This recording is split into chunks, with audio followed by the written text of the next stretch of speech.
ஆண்டவர் சாலோமனுக்கு விஸ்டம் கொடுத்தார். அவனுக்கு விஸ்டம் மாத்திரமல்ல, செல்வத்தை உண்டாக்குகிற ஞானத்தை கொடுத்தார் என்று நாம் இதில் வாசிக்கிறோம். அது எப்படி அவனுக்கு வந்தது என்று தியானிக்க இருக்கிறோம். பழைய ஏற்பாட்டிலே ஆண்டவர் சொப்பனத்திலே சாலோமனையோடு பேசி போது அவன், ஆண்டவரே எனக்கு ஜனங்களை நியாயம் தீர்க்கும்படியான ஞானத்தை தர வேண்டும் என்று கேட்டான். அப்போ அது ஆண்டவருக்கு பிரியமான காரியம். திறமையே இல்லை, வேற எந்த காரியத்தையும் விடவும் ஆண்டவருக்கு ஞானம் மிகவும் அவருக்கு முக்கிய ஒரு காரியமாக ஆண்டவர் எடுத்துக்கொள்கிறார். காரணம், நாம் பூமியை உண்டாக்கப்பட்டது எப்படி என்றால் ஆண்டவர் ஞானத்தால் படைத்தார் என்று இருக்கிறது. அதை நம்ம தியானிக்கும் போது அவ்வளவு ஆச்சரியமா இருக்கும். இந்த பூமியானது 3/2 தண்ணீர்.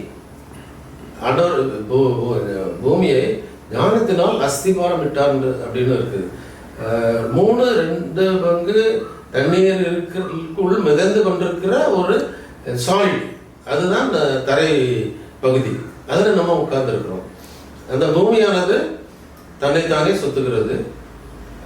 அது சூரியனுடைய பாதையையும் சுத்துகிறது.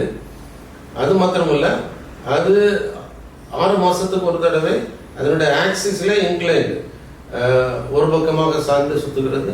அடுத்த 6 மாதம் திருப்பியும் சாய்ந்து சுத்துகிறது. அந்த இது சீசனை உண்டு பண்ணுகிறது, மழை வரைக்கும் கொண்டு வருகிறது. அநேக மாற்றங்கள் அந்த பூமியினுடைய சுழற்சியில ஆண்டவர் வைத்திருக்கிறார். அது தண்ணீருக்குள்ள கிடக்கிற அந்த தரைப்பகுதி திடீரென்று மூழ்கி போகிறதுக்கு வாய்ப்பு இல்லை. அவ்வளவுக்கு தூரம் ஆண்டவர் அதை ஞானத்தால் செய்து வச்சிருக்கிறார். ஆண்டவர் ஞானம் அவ்வளவு அளவிட முடியாது.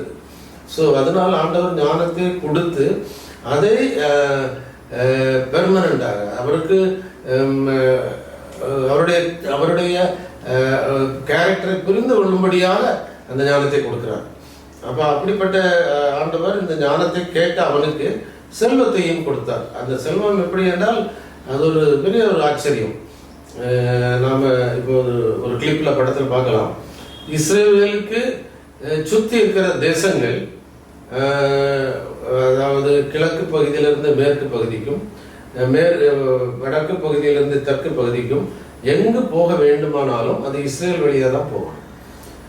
அந்த முக்கியமான அந்த பாதையிலே இவன் ஒரு செக் போஸ்டை போட்டான். அதுதான் அந்த செக் போஸ்ட் வழியா எகிப்து, ஆப்பிரிக்கா கண்ட்ரி நாடுகளில் இருக்கிறவங்க யூரோப், இப்போ இருக்கிற யூரோப் கண்ட்ரிகளுக்கு போகணும், இல்லை ஆசியா கண்ட்ரிக்கு வரணும் அப்படின்னா அந்த இவனுடைய செக் போஸ்ட் வழியாக தான் போகணும். அதுபோல கிழக்கிலிருந்து மேற்கு, ஆசியா கண்ட்ரிலேருந்து மேற்க போறவங்க அவங்களுக்கும் இப்படி தான் வரணும். அந்த மாதிரி செக் போஸ்ட் போட்டு அந்த செக் போஸ்ட்ல அவன் டோல் கலெக்ட் பண்ண ஆரம்பித்தான். டோல் என்னன்னா அவன் கோல்டு, தங்கத்தை கலெக்ட் பண்ண ஆரம்பிச்சான். அது இதனால்தான் அவனுக்கு அவ்வளவு தங்கம், ஒவ்வொரு வருஷமும் அவனுக்கு கிடைக்கிற தங்கத்தோட அளவு வேதத்தில் எழுதி வைக்கப்பட்டிருக்கிறது.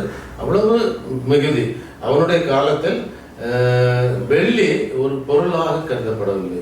வெள்ளியே ஒரு சாதாரண வேலைக்கு கூட உபயோகப்படுத்த மாட்டார்கள்னு நினைக்கிறது. அது சும்மா ரோட்ல கிடந்து யாரும் எடுக்க மாட்டாங்க. அப்படிப்பட்ட அவன் அப்படி நினைக்கிறதுக்கு காரணம் அவன் அவ்வளவு கோல்டு இருந்தது. அந்த கோல்டை சம்பாதிக்கிறதுக்குள்ள ஞானத்தை அவன் கொடுத்திருந்தார். அது இந்த உலகம் முழுவதும் உள்ள ஜனங்கள் போய் வருகிற அந்த இடத்திலே டோல்கேட்டை போட்டு பிரித்தார். ஆனால் அவ்வளவு இதை பிரித்து வாழ்ந்த மனுஷனுக்கு அந்த ஞானத்தை கொண்டு தேவனை இன்னும் அதிகமாய் அடைய அவனால் முடியவில்லை. அவன் என்ன செய்தான், அந்த தங்கத்தை எல்லாம் கொண்டு அநேக பங்களாக்களை கட்டினான், அநேக பெண்களை திருமணம் பண்ணினான். எகிப்துடைய பெரிய ராஜாக்களுடைய பெண்களை கட்டின நிமித்தமாக எகிப்தியுடைய அந்த சிலை வழிபாடுகளை பின்பற்ற ஆரம்பித்தான்.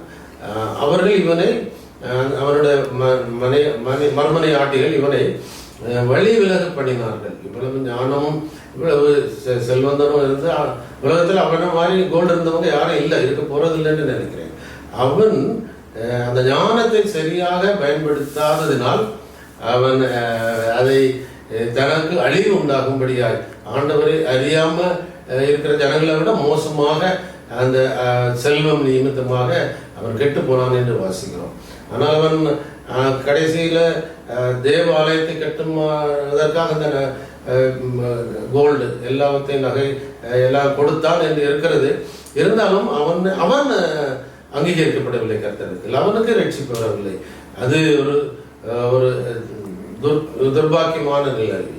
ஆண்டவரை கண்டுருக்கான், ஆண்டவரை சந்திச்சிருக்கிறான், ஆண்டவர் சொன்ன காரியங்கள் எல்லாம் அறிந்திருக்கிறான். ஜனங்கள் இஸ்ரேலில் தேவாலயத்தை கட்டி அதில் எத்தனையோ காலைகள் எல்லாம் பலியிட்டு அப்போது ஆண்டவர் அவனோடு பேசினார்.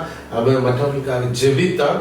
இன்னும் இஸ்ரேலுக்கு அது நிறைய ஜனங்கள் போய் அந்த சர்ச்சையில் ஜெபிக்கிறாங்க, தேவத்தில் ஜெபிக்கிறாங்க என்றால் அவன் ஜெபித்த ஒரு ஜெபம் தான். ஆண்டவரே, யாராவது வேதனையோடு கஷ்டத்தோடு வந்து தேடினால் நீர் பதில் சொல்ல வேண்டும் என்று சொன்னான். அதற்கு ஆண்டவர் சொன்னார், இந்த இடத்துல கேட்கிறதற்கு என்னுடைய செவிகள் கேட்கிறதும் என்னுடைய கண்கள் காணுகிறமாக இருக்குன்னு சொன்னார். அதனால இன்னைக்கு தான் இஸ்ரேலில் எல்லாரும் ஆண்டவர் அறியாதவர்கள் அறிந்தவர்கள் எல்லாரும் போய் ஜெபிக்கிறார்கள். அவருக்கு ஆண்டவர் ஆசீர்வாதம் கொடுக்கிறார். ஆனால் அந்த ஞானத்தை பெற்று அதை தங்கமாக மாற்றின சாலமனுக்கு அதனை அனுபவிக்க முடியாமல் அவன் ஆண்டவர்கிட்ட பின்வாங்கி போனான் என்று நாம் அறிகிறோம்.